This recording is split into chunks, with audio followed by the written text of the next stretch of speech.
What's up, cool people? I'm Matt Conroy. Welcome back to our Bible study. So, we've got Leviticus 23 lined up for the moment. Again, common theme in Leviticus pretty much seems to be focused on purity and, it's both physical and,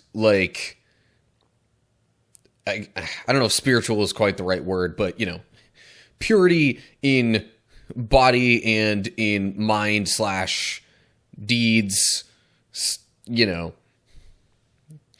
basically not just being physically clean, but also doing the right things. So yeah, we've had a couple of different sets of commands lately. This chapter seems like it's going to be a bit, I don't want to say random, but a bit of a collection of some various things. But at least they're broken down into different sections within this chapter, in this case. Previous times, it's just been kind of like, okay, here's a bunch of laws, blah, blah, blah, blah, blah, blah.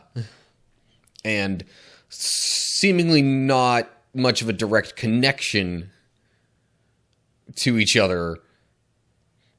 But anyway, okay, enough rambling on. Let's get this thing started. So, Leviticus 23. The Lord said to Moses, "Give the following instructions to the people of Israel. These are the Lord's appointed festivals, which you are to proclaim as official days for holy assembly. You have 6 days each week for your ordinary work, but the seventh day is a Sabbath day of complete rest, an official day for holy assembly. It is the Lord's Sabbath day, and it must be observed wherever you live. In addition to the Sabbath, these are the Lord's appointed festivals, the official days for holy assembly that are to be celebrated at their proper times each year."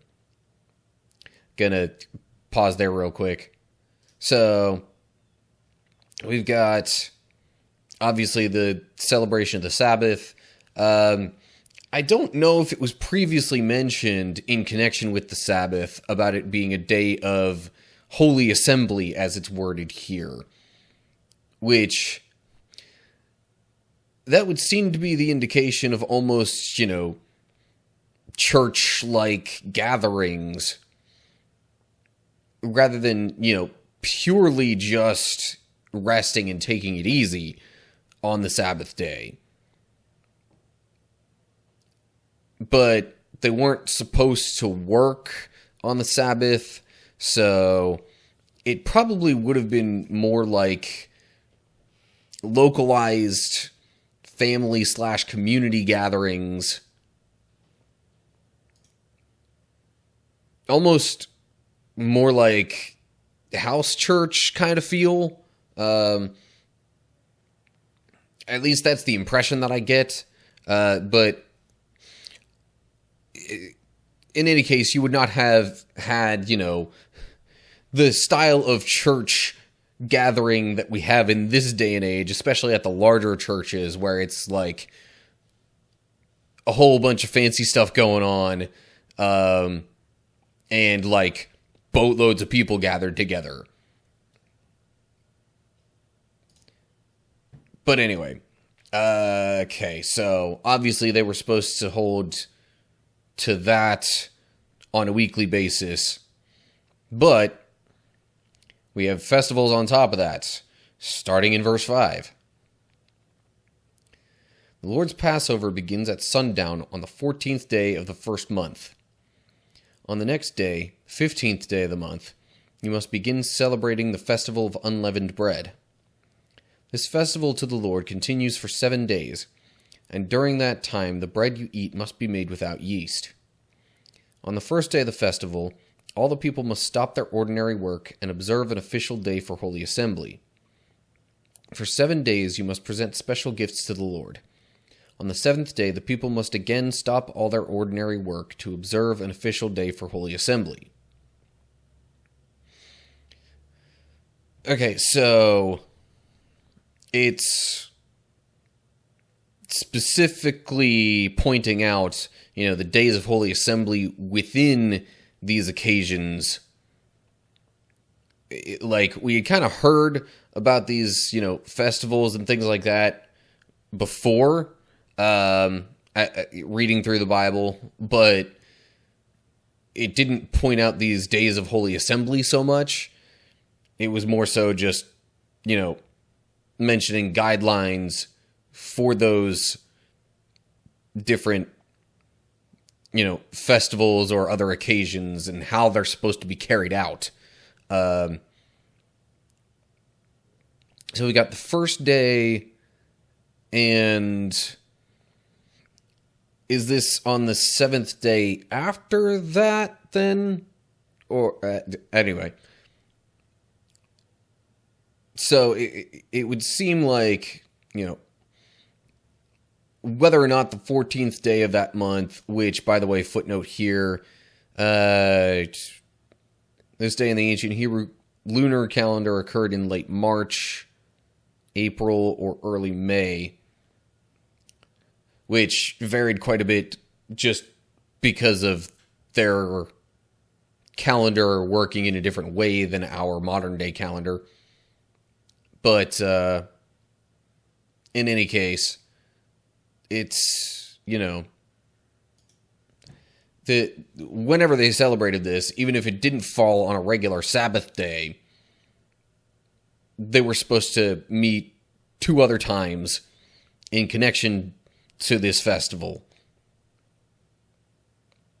So I would equate that almost like, how we might have Christmas Eve services, or maybe Easter, or, other times throughout the year when there tend to be, special gatherings of the church. So anyway, then we get to verse 9. Then the Lord said to Moses, "Give the following instructions to the people of Israel. When you enter the land I am giving you, and you harvest its first crops, bring the priest a bundle of grain from the first cutting of your grain harvest. On the day after the Sabbath, the priest will lift it up before the Lord so it may be accepted on your behalf.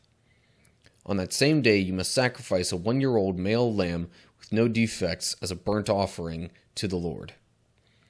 With it you must present a grain offering consisting of 4 quarts of choice flour moistened with olive oil. It will be a special gift, a pleasing aroma to the Lord. You must also offer 1 quart of wine as a liquid offering. Do not eat any bread or roasted grain or fresh kernels on that day until you bring this offering to your God. This is a permanent law for you, and it must be observed from generation to generation wherever you live." Okay, so, confession, I kind of thought we were still continuing with, the days of Holy Assembly being mentioned. I guess we're done with that bit. But now it's, talking specifically about the first harvest. And, there was another, maybe it's this festival of harvest down here. So, I'll delay my thought, but, so, with, the very first harvest in the Promised Land being a special occasion in and of itself, that God was giving them specific commands related to that.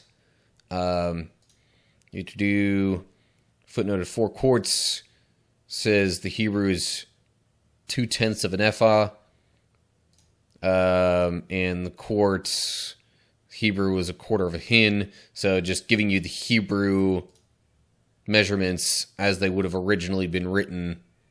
Anyway, moving on. Verse 15.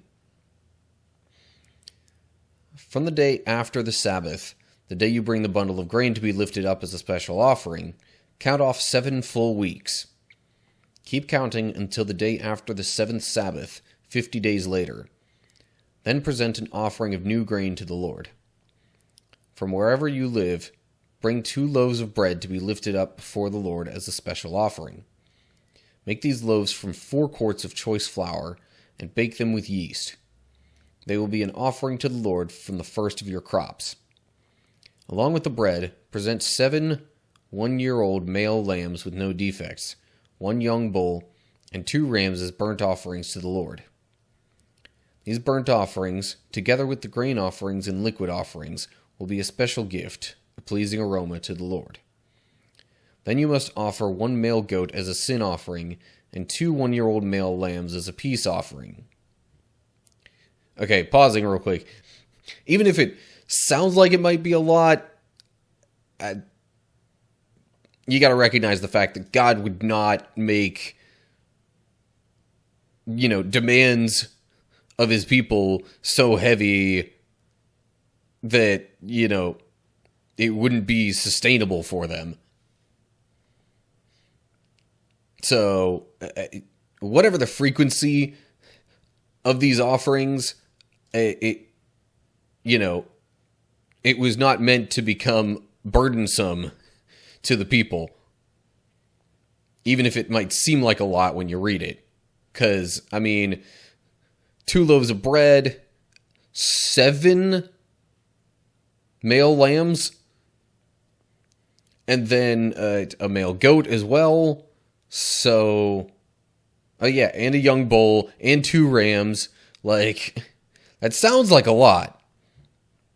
But, again, if it was just a one-time thing, sure, it's not like that's going to keep depleting the resources of God's people. But anyway, let's continue on with that section in verse 20.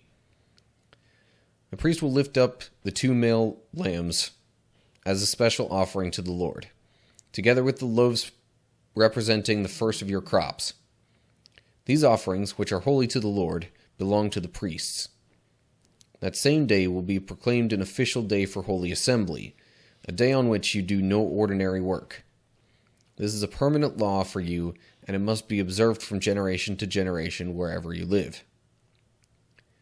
When you harvest the crops of your land, do not harvest the grain along the edges of your fields, and do not pick up what the harvesters drop. Leave it for the poor and the foreigners living among you.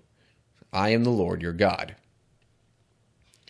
Okay, that last bit we've heard before, but, putting it directly in connection with this might be saying that, hey, even though I've, demanded some grain offerings of you, still don't, cut any extra.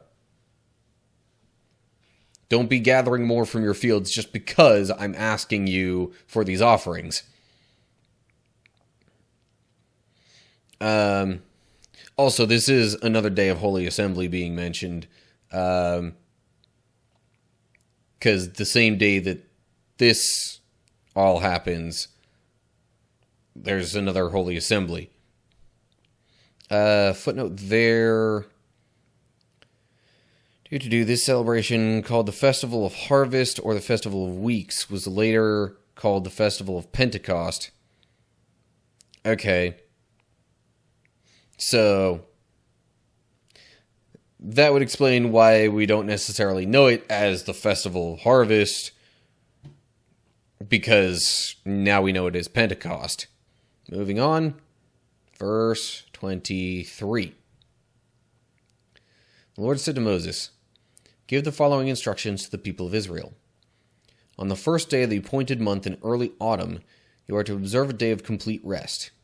It will be an official day for Holy Assembly, a day commemorated with loud blasts of a trumpet.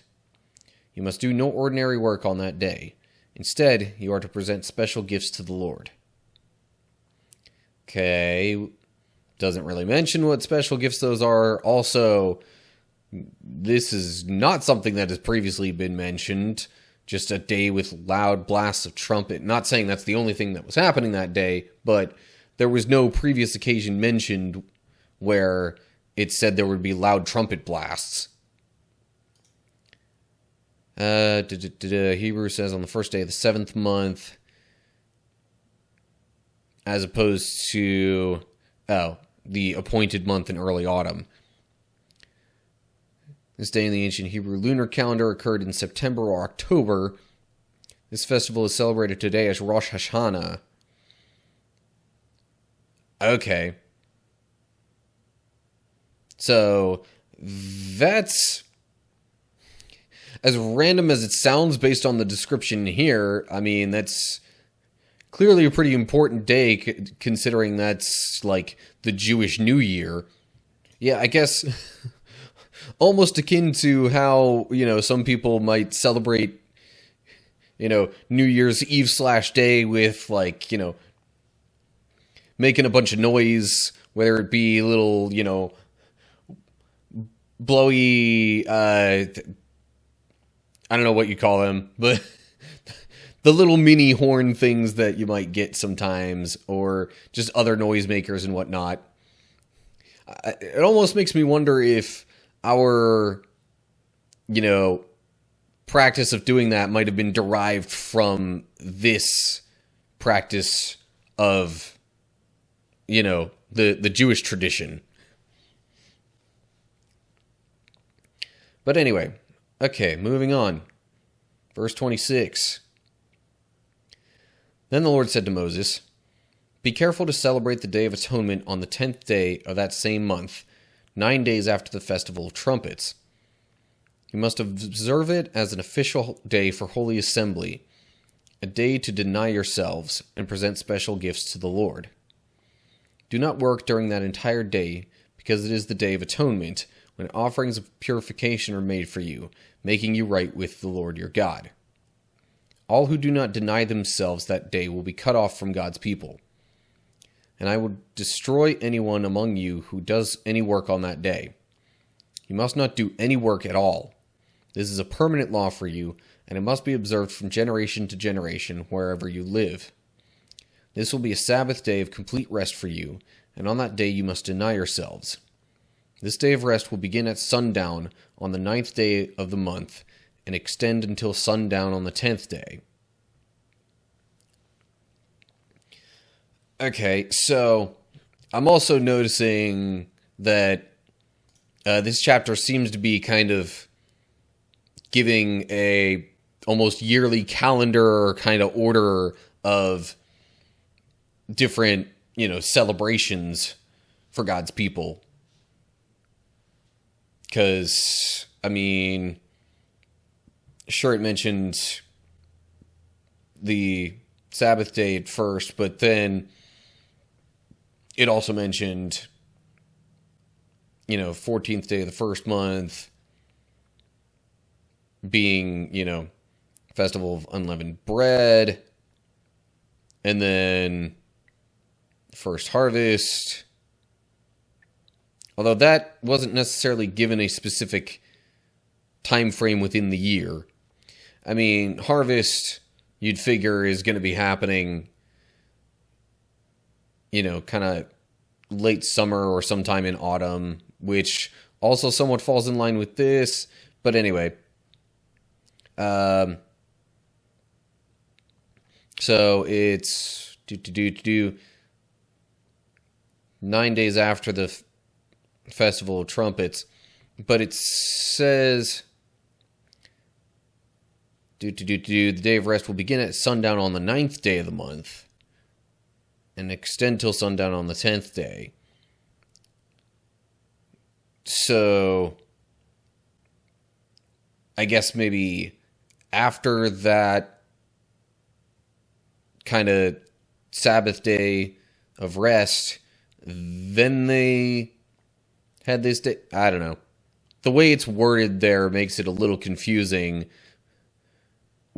when the gifts to the Lord were given and, the offerings were made. But it's all right around that time frame for sure. Check footnotes here. That's not even the first one in that section. Hebrew on the 10th day of the 7th month. This day in the ancient Hebrew lunar calendar occurred in September or October. It is celebrated today as Yom Kippur. Okay. So I've heard of Yom Kippur and Rosh Hashanah. I just hadn't really made so much the biblical connection to those, previously. Anyway, but yeah, significant days for sure. Now to this footnote that says, or to fast, probably instead of, to deny yourselves. And then footnote here, when atonement is made for you before the Lord, rather than offerings of purification are made for you, making you right with the Lord your God. But, similar concept. Okay. Moving on to verse 33. Probably going to have to break this up into two different sections, just with, giving you my thoughts. But anyway, okay, verse 33. And the Lord said to Moses, "Give the following instructions to the people of Israel. Begin celebrating the festival of shelters on the 15th day of the appointed month, 5 days after the Day of Atonement. This festival to the Lord will last for 7 days. On the first day of the festival, you must proclaim an official day for holy assembly, when you do no ordinary work. For 7 days you must present special gifts to the Lord. The 8th day is another holy day on which you present your special gifts to the Lord. This will be a solemn occasion, and no ordinary work may be done that day.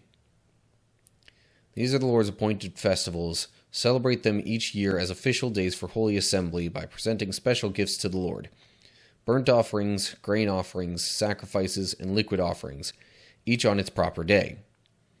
These festivals must be observed in addition to the Lord's regular Sabbath days, and the offerings are in addition to your personal gifts, the offerings you give to fulfill your vows, and the voluntary offerings you present to the Lord." Okay, so this occasion, the Festival of Shelters, is happening only 5 days after the Day of Atonement. So it seems like there's a large portion of the year that there isn't really a whole lot going on in regard to these occasions. Possibly then, on the Jewish calendar, even as it is today. I mean, because you had unleavened bread within the first month, and then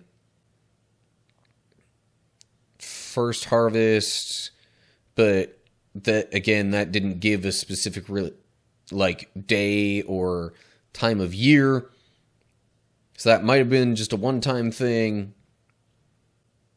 But then again, this Festival of Harvest is supposed to be a regular thing, and if it's supposed to be in relation to that, I don't know. Anyway, I'm going all very logic brain on this, trying to map it all out, but this was supposed to happen on the 7th month. So we got first month here, couple of other things. 7th month with that occasion, and then 9 days later this, and then 5 days later this. So that these last 3 in particular, at least, are all happening within a month of each other. But anyway, also this portion right here makes it seem like there are very specified days when the different types of offerings were supposed to be given during these festivals.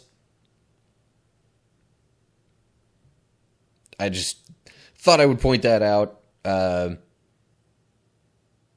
because maybe, I guess it kind of makes sense to spread the offerings out a little bit rather than have like all of it possibly be on one day and then, everybody else just decides, oh, I've given all the offerings I needed to, so then like it almost would kind of dampen the mood or the spirit of the festival as it went on. But anyway, okay. Verse 39 through the end of the chapter here, and then I'll wrap this up. Remember that this 7-day festival to the Lord, the Festival of Shelters, begins on the 15th day of the appointed month, after you have harvested all the produce of the land. The first day and the 8th day of the festival will be days of complete rest. On the first day, gather branches from magnificent trees, palm fronds. Is that supposed to be boughs or boughs? I'm going to go with boughs. Anyway, boughs from leafy trees and willows that grow by the streams. Then celebrate with joy before the Lord your God for 7 days. You must observe this festival to the Lord for 7 days every year. This is a permanent law for you, and it must be observed in the appointed month, from generation to generation. For 7 days you must live outside in little shelters. All native-born Israelites must live in shelters. This will remind each new generation of Israelites that I made their ancestors live in shelters when I rescued them from the land of Egypt. I am the Lord your God. So Moses gave the Israelites these instructions regarding the annual festivals of the Lord. So given the way it reads here, I guess it's sort of implied that, the branches were used in the celebration. Also, might help if I look at some footnotes. Festivals, shelters, aka, well, it says or. Festival of booths or tabernacles. This was earlier called the Festival of the Final Harvest, or of Ingathering. Okay. So, maybe this other...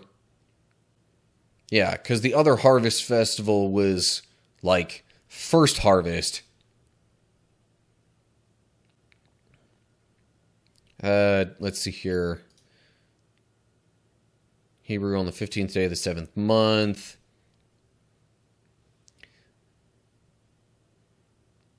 Yeah, rather than saying 15th day of the appointed month and that many days after the Day of Atonement.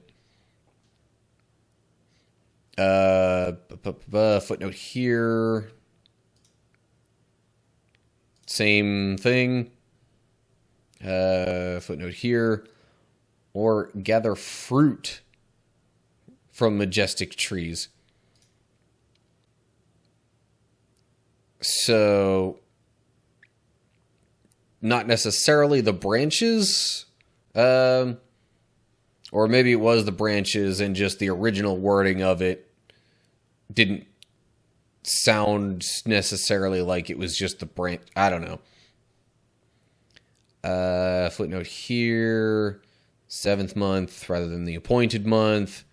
Just clarifying that, yeah, this is all still within the 7th month. It's the same celebration, so I don't know why you would think anything different. But anyway, so there you have it. I guess that's almost kind of a layout of major occasions within the Jewish calendar, at least as it was then. I'm not sure if that's the full extent of the modern Jewish calendar, but yeah. And then I guess, within all these different festivals and things, there were certain days that were, again, it's not 100% clear what's meant when it says, days of holy assembly.